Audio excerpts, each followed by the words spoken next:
Greetings, my friends, to the D-Rate the Hate podcast. I am Wilk from wilksworld.com, and in this episode, we're going to be talking about truth. A lot we hear these days from people is my truth and your truth. You know, the reality is there's just truth, and we're going to get into that in just a little bit. But, you know, at the D-Rate the Hate podcast, we are all about bettering the world one attitude at a time. Now, we did not create the hate, but with your help, we can derate the hate. So what have you done today to make your life a better life? What have you done today to make the world a better place? Because by making your life a better life, it definitely makes the world a better place. Again, talking about truth. Well, we're going to talk about an article and a video that I saw this week. And a lot of times I don't really get too much into current events so much. But this is one that stood out to me because not only was it just so outrageous, it really stood out to me. But the idea that it was defended by somebody by saying, well, this is her truth. And with that being said, I just had to bring it up because it really stood out to me, because I've heard these things where people say, well, I've seen in groups where, what does your truth mean to you? Or how do you defend your truth? And the whole concept of my truth or your truth or his truth or her truth, there is no my truth. There is no your truth. There is no his truth. There is no her truth. There is no their truth. Truth is truth. Anything other than the truth is either an opinion, a lie, or some variation thereof. But there is no, if truth has a qualifier, then it's no longer the truth, because the truth is the truth. The truth is based on fact. And if you have to have a qualifier for the truth, just like having a qualifier for the word justice. If you have a qualifier for the word justice, it's not really justice. It's now some variation of something else, but it's not justice. The same way with truth. You know, if you have to have a qualifier for truth, it's not really truth. So why do I bring this up? So this week I saw a video and read some articles, and it's a pretty hot topic this week, of a college professor from Cypress College in Southern California. Never heard of the college before this week, and it's neither here nor there. It happens on a lot of college campuses. But in this communications class, a young man named Braden Ellis was tasked with a speech, and he was doing his speech on cancel culture, which we've talked about cancel culture before. Now, cancel culture is just toxic poison. There's no two ways about it. Cancel culture is toxic poison. Now, of course, that's my opinion. That is not my truth. Okay? That is my opinion, and I think it's a pretty standard opinion amongst level-headed and reasonable people. Cancel culture is a toxic thing. But Braden Ellis was talking about cancel culture, and he had brought it up because of the cartoon Paw Patrol, right? The cartoon Paw Patrol has a bunch of little cartoon dogs, and the idea that there are people out there with such a lunatic mindset that they would take a cartoon about little cartoon dogs, and they've got a police officer dog in their little Paw Patrol, right? The Paw Patrol is awesome. Not a big cartoon guy, but I've got a 16-month-old daughter. She loves the Paw Patrol, all the little puppies and all the little action things that are going on, and the puppies come to save the day. It's an awesome little cartoon, right? Well, there's a group out there that has a vested interest in bashing on cops in any way, shape, or form that they can. And somehow they devised a plan in their mind that because Paw Patrol had this little puppy dog that has a police uniform on, that they wanted to cancel Paw Patrol, right? So Braden Ellis at Cypress College in Southern California was talking about the cancel culture and the idea that because of Paw Patrol talking about, or depicting rather, this little puppy with the police uniform on being a hero, that it's toxic for children because you shouldn't be depicting police officers as heroes in a children's cartoon. Now, like I said, to me, this is an absolute lunatic mindset. But this college professor, and I put that in quotes because I wouldn't let her watch my dog, let alone teach my children. But this professor then begins to berate not only the student, but tries to get him in this gotcha moment and and says, well, are all police officers heroes? And, that's not what he said, but he made it very clear that the vast majority of police officers are heroes, which is absolutely the truth. That is the real truth. The vast majority of police officers put on that uniform every single day and go out there and do things that either expressly save lives or in some fashion, just because of their presence, makes and it makes the world safer and makes lives better.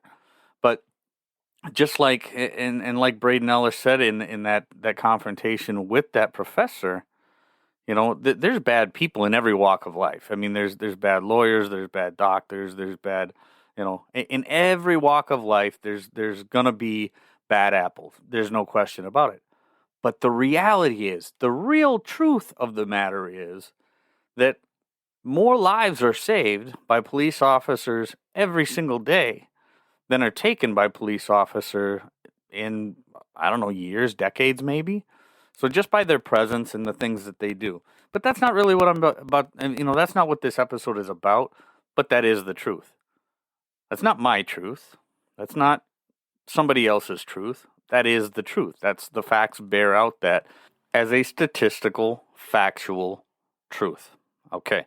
So now she went on to say that police were more dangerous to her, and her life was in greater danger in the presence of police than if they weren't there. And he asked, if somebody was attacking you with a gun or a knife, would you call the police? And she said no, and that's when she got into that nonsense about how her life is in greater danger if she was in the presence of police, which we all know is, like I said, any reasonably minded person thinks or knows that is just lunacy.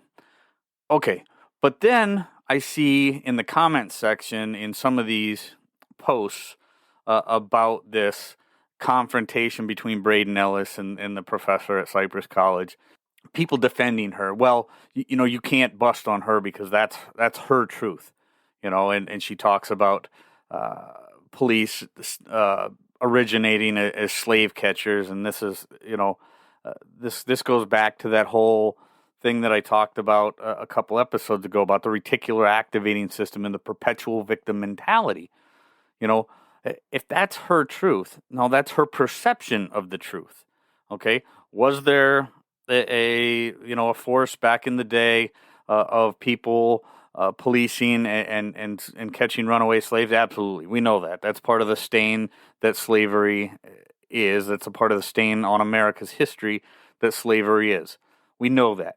But does that mean that every police officer, or that mean equating policing nowadays to the slave catchers in the a couple centuries ago? No, I mean that's ridiculous, right? The mindset is ridiculous. It's not her truth. It's her perception of the truth.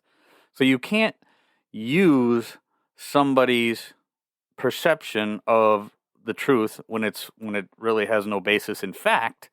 You can't use that and call that her truth and then say that we have to respect her truth, because her truth is not the truth.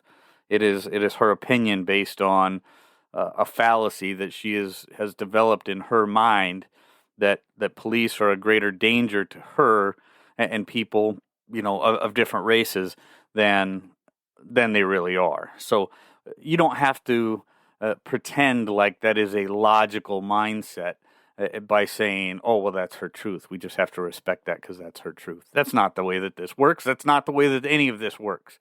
And we have to get away from that, because we can't pretend that we can just put a qualifier in front of the word truth and now it's to be respected. It's not the way that works. So, again, I just wanted to talk about that real quick. I'm going to put a link to that little lunatic video in the show notes, just because there are people out there like that, and we need to just hope as a people that those fringe extremists with those kind of mindsets come to their senses and logic and reason prevail, because that type of thing there's going to be people like that. There's no doubt there's going to be people like that, and we have to avoid people like that. And God forbid that your child is in a class that is being taught by somebody with that type of a mindset.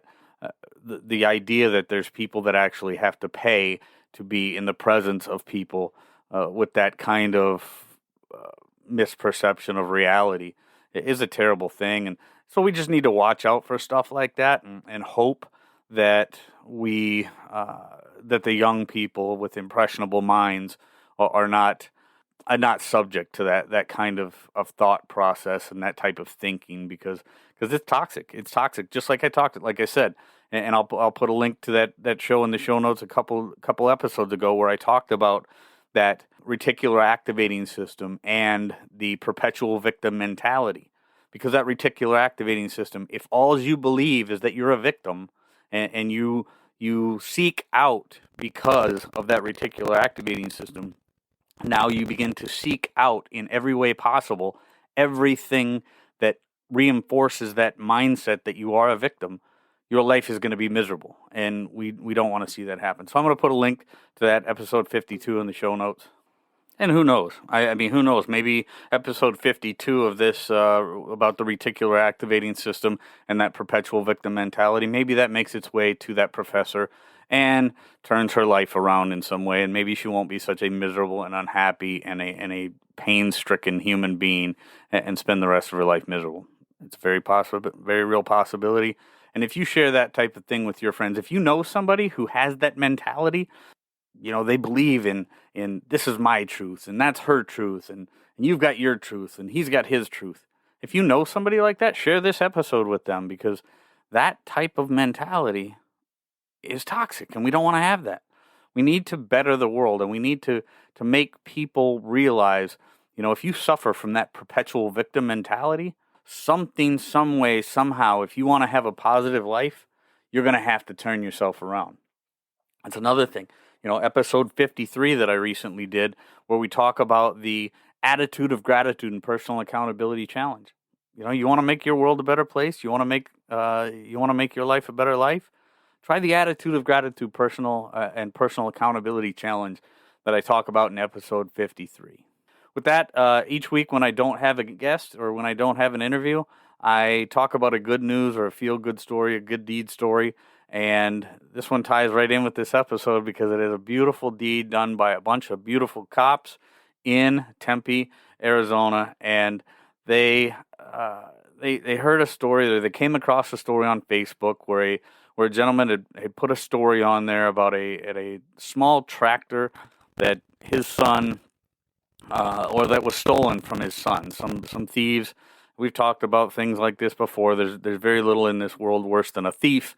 And especially a thief that would steal something from a child. It's disgusting. It's very sad, but it happens.